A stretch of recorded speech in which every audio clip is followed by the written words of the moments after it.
Welcome to the first lecture of Phil 1301. Yes.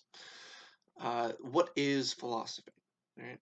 So this is a really important question, right? It's important to define any field of study before you sort of go into it, because it sets expectations and parameters and whatnot.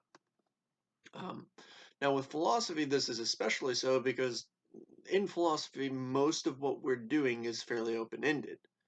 Uh, it and therefore setting certain limits and expectations, defining things is a big part of what we do to narrow down the focus of our questions and our research, if you will. Right? So, what is philosophy? Well, you etymologically it's the love of wisdom, right? So philosophy as a word comes from the Greek words from a combination of the Greek words philion or philia when it's conjugated, and sophos, right? Philion means love, and it's one of multiple words that the Greeks have, that multiple words in Greek for the word love, right? And it expresses a different, a very specific sort of love, as it were, right? So some of the other words are eros, which means like an erotic love, right? You have Eros and Cupid firing their bows. It's an erotic, romantic, passionate love, right? It's a love that has you inflamed and is connected very closely with the feeling of lust. Then you also have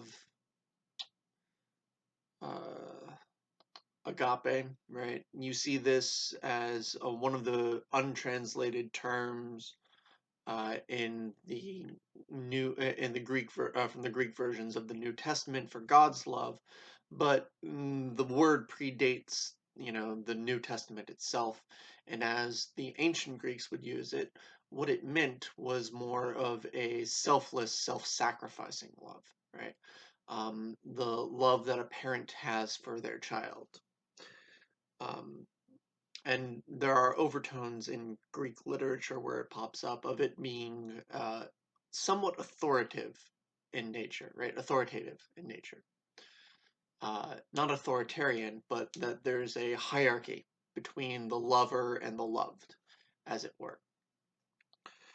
Now, contrast this with Philion, right? There's another, as an aside, there's a fourth word that was commonly used to refer to love, but I don't recall what it is offhand, and not particularly important. But Philion, right, which is the base, which is one of the root words for philosophy, is a dispassionate love, right? It's an involved but distant love, right? Amongst equals. It's the type of love you have with your friends. It's very deep, it's very intimate, it's very connected, but at the same time, it's not one that's ruled by, you know, a lust or, puts you in a position of authority over the loved. It's a love between equals, right? And so it's an involved yet emotionally distant love, right? It's a love of the mind and of the soul, as Aristotle says, right? And then we have sophos, right? The other root word. And sophos, again, there are multiple words for wisdom in ancient Greek, Attic Greek, which is the main version that Greek philosophy was written in. But Sophos in particular is a full body wisdom, right? It means wisdom, but it's in a very robust sense. Right? So this is wisdom in the sense as composed by two forms of knowledge. Right? The two forms of knowledge being episteme, right? Meaning factual or abstract knowledge that you know through thinking, right? Knowledge that belongs purely to the mind. And uh, as Gilbert Ryle put it, this is the form of knowing that. right? It's knowing that something is the case, knowing that X is true, right? It's knowing that there is a way to ride a bike, right? And perhaps knowing the actual physics equation, and there is a physics equation where you can calculate exactly what goes into what's necessary to ride a bike. The other half, the other sense of knowledge that's encompassed in Sophos is techne. And techne is just how it sounds. It's technical knowledge. It's skillful knowledge. It's knowing how to do something. Right? Now, this is particularly important. That Sophos is is a sense of wisdom that takes the combination of these two understandings of knowledge, because the other ones aren't explicitly a combination of the two in the way that Sophos is. And this is important because what it reveals is that philosophy as the love of wisdom, insofar as the ancient Greeks were concerned, and insofar as I think we should be concerned, um, is not just abstract, wool gathering, thinking things through that have absolutely no relation to us.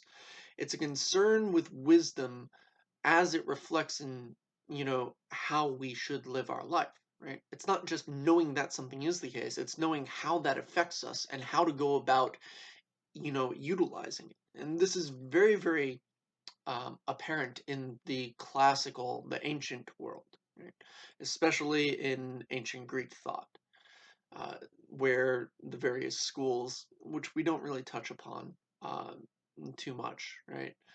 But we'll see it in the pre-Socratics as well. But where the various schools of thought in ancient Greece and its philosophical tradition, they aren't just concerned. One of their major questions in the later schools is not just what does it mean to live a good life, but how to live a good life, right? What does it mean to be virtuous? What does it mean to be happy? They were concerned with happiness, but in a very robust sense. Right? They thought that leading a happy life meant leading a good and moral life too. One wasn't without the other. And they had different conceptions on what exactly was happy or moral, and therefore what was happy. But it's intimately connected with knowing what is the case, knowing that something is the case, and this leads you to knowing how to live it. Yeah. So philosophy is a love of wisdom, but in a particular way, right?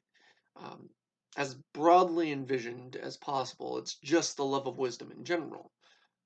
But it can also be conceived of as the love of wisdom, you know, as in living wisely, not just being wise, because being without doing is empty. Right? Uh, and that's one of the takeaways I want you guys to get from this course is how this form of thinking can wind up being applied into your everyday lives in some form or fashion. Right? I don't want you to just do philosophy. I want you to live philosophy at the end of this course.